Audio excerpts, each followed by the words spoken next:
Ray Kroc wasn't the original founder of McDonald's, but without him, McDonald's as we know it wouldn't exist.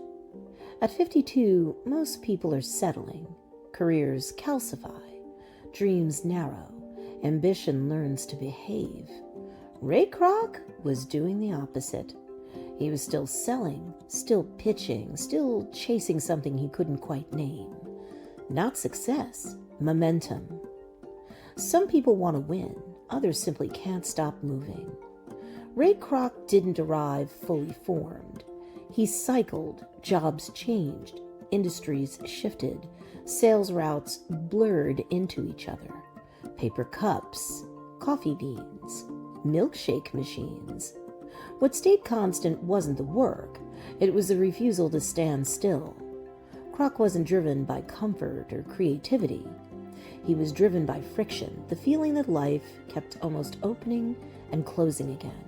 He didn't want stability, he wanted scale. In 1954, an unusually large order arrived. 8 milkshake machines, 1 restaurant. Curiosity sent Kroc west.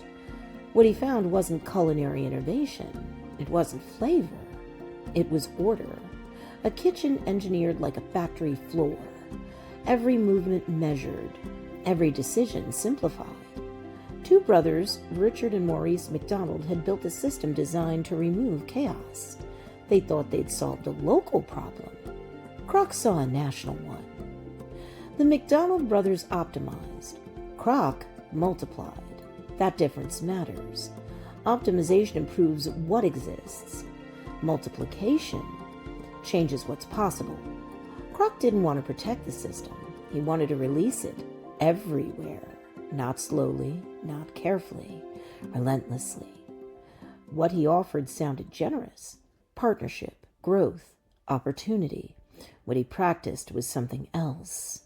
Control. Kroc was a salesman before he was anything else. Salesmen learn something early. Charm isn't persuasion, it's access. Once you're inside, the rules change. Contracts tightened, standards hardened, deviation disappeared. The McDonald brothers thought they'd licensed a method. Kroc? He was building a structure that would outgrow them. Quietly, legally, irreversibly. Then came the move that changed everything. Not burgers, not branding, land. McDonald's stopped selling food and started owning ground. Restaurants sat on property the company controlled. Franchisees paid rent, whether burgers sold or not. Revenue became predictable. Power became permanent. This wasn't innovation.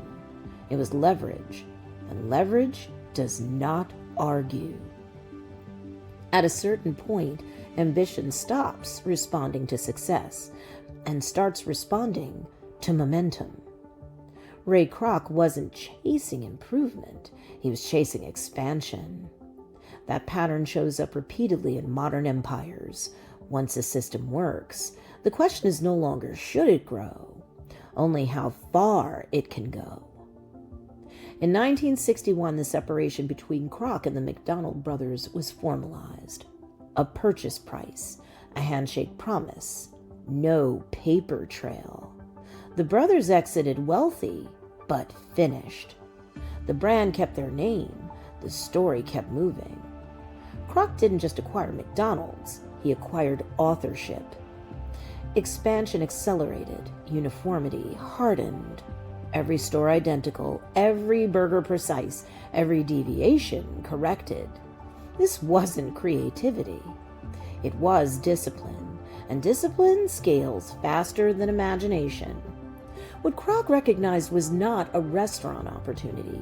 It was a containment problem. The system worked too well to stay small. His role wasn't invention, it was amplification, turning consistency into dominance and structure into inevitability.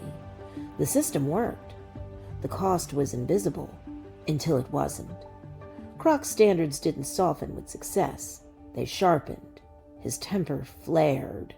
Alcohol filled the margins. His relationships collapsed under pressure.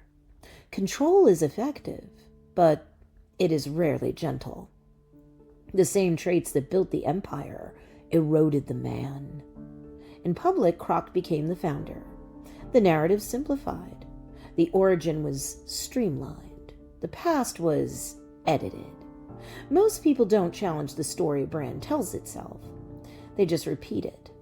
That repetition is power. Ray Kroc didn't invent McDonald's. He unleashed it. He took a contained system and removed the limits. The result was dominance. The price was complexity stripped away from food, from people, from truth. Ambition doesn't ask permission. It asks only whether something can grow, and then grows it. End of story. McDonald's became inevitable, but inevitability has side effects.